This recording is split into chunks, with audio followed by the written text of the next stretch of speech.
नमस्कार, मैं डॉक्टर राजीव संगीत मंजूषा चैनल की तरफ से TRE-4 में बैठने वाले सभी संगीत के अभ्यर्थियों का अभिनंदन करता हूं। दोस्तों, लगातार हम प्रयास करते रहते हैं कि जितने लोग मेरे चैनल से पढ़ रहे हैं, देख रहे हैं, उसको कुछ सीख रहे हैं, तो ज़्यादा से ज़्यादा लोग इसका लाभ उठाएं और शिक्षक पद को सुशोभित करें। समय बहुत कम है और कंपटीशन टफ होते जा रहा है। आपको मेहनत बहुत ज़्यादा करनी होगी। इस कड़ी में हम आपको आज ताल की जात कैसे समझेंगे हम कि किस ताल को किस जात में रखा गया है, ये समझाने का प्रयास कर रहे हैं।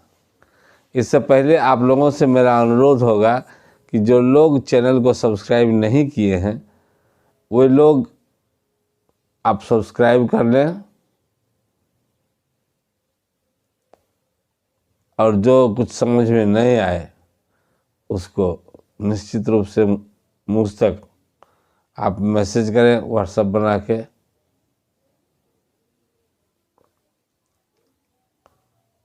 पसंद आ रहा है तो फिर आप आगे चैनल का ऑनलाइन भी क्लास चलता है, आप संपर्क करके वो अवेलेबल है, आप ले सकते हैं। तो आज समझिए ताल की जात। जैसे राग की भी अपनी जात है। हर लोगों का भौतिक जगत में भी जात बिरादरी है। व्यापक पैमाने पर भी जात बनाते हैं लोग।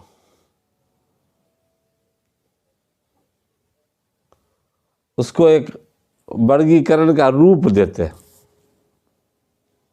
जैसे पालतू पशुओं की जात,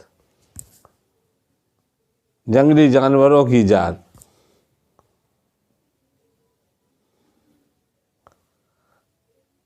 उसी तरह से राग की भी अपनी जात स्वर के आधार पर।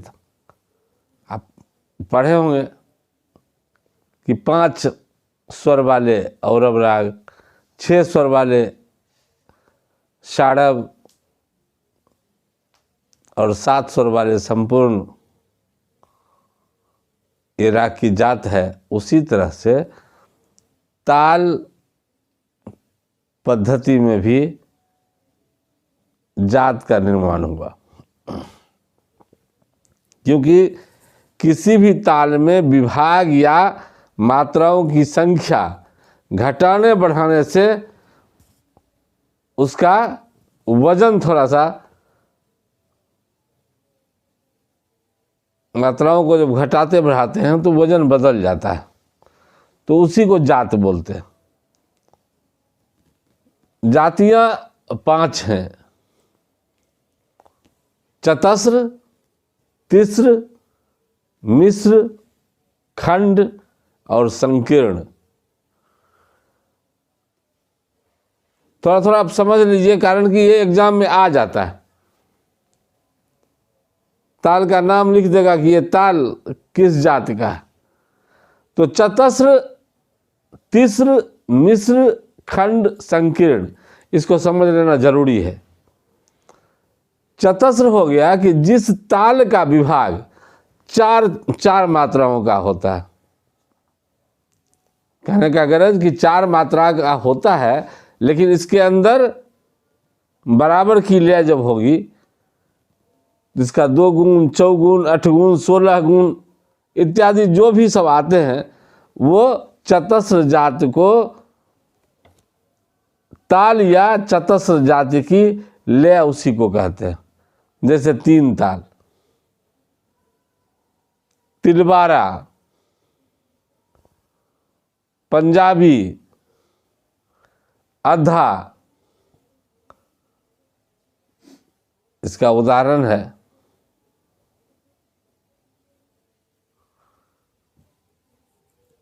अब 3 ताल दे दिया, पूछ दिया कि 3 ताल किस जाति का ताल है, तो हम लिखेंगे चतस्र जाति का ताल है। इसका विभाग कितने का है? 4-4 का है।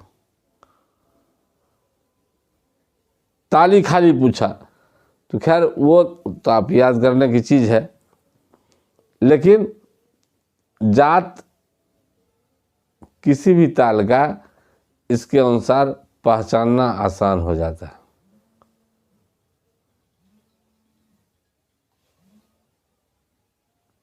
अब दूसरा है तीसरा जात।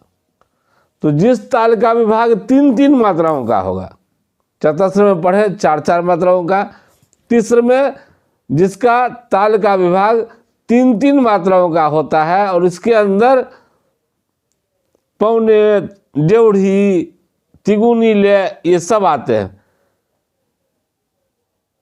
इसलिए इसे तीसरी जाति का ताल कहते हैं। इसके अंदर हो गया दादरा, 4 ताल, 1 ताल इत्यादि इसका उदाहरण है। अब इसके बाद आ गया मिश्र जात। तो जिस ताल का विभाग 7-7 मात्राओं का होता है, अब उसके अंदर आ गया पौने 2 गुण, 3.5 गुण, 7 गुण, उसे मिश्र जाति की ताल कहते हैं। जैसे धमार, आरा चौताल, पस्तो, रूपक, तेवरा, झुमरा, दीपचंदी ये सब ताल इसका उदाहरण है।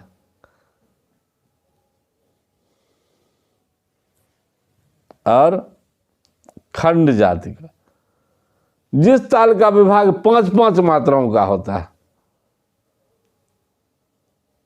5-5 मात्राओं का जिसका विभाग हो और उसके अंदर 1.25 गुण, 2.5 गुण, 5 गुण, 10 गुण ये सब ले आ जाते हैं, तो खंड जाति का ताल कहते हैं।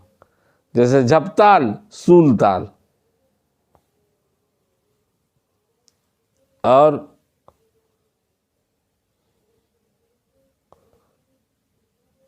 लास्ट है संकीर्ण। जिस ताल का विभाग 9 मात्राओं का होता है और उसके अंदर 2.25 गुण, 4.5 गुण, 9 गुण आदि होते हैं, तो उसे संकीर्ण जाति का ताल कहते हैं। जैसे लक्ष्मी ताल और मत ताल ये इसका उदाहरण है।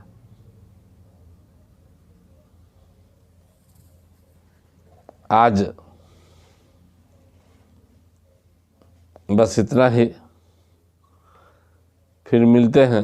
लेकिन तमाम लोगों से मेरा यही होगा कि आप जो ताल नाम सुने उस ताल को आप रट के, सब हम कह ही दिए आपको, आप उसको आत्मसात करेंगे, हाथ पर ताली देंगे, चैनल को सब्सक्राइब कर लेंगे, और जो भी आपको समझना है अलग से, तो अलग से आप पेड कोर्स में भी शामिल हो सकते हैं, नोट्स PDF भी खरीद सकते हैं। बहुत बहुत धन्यवाद।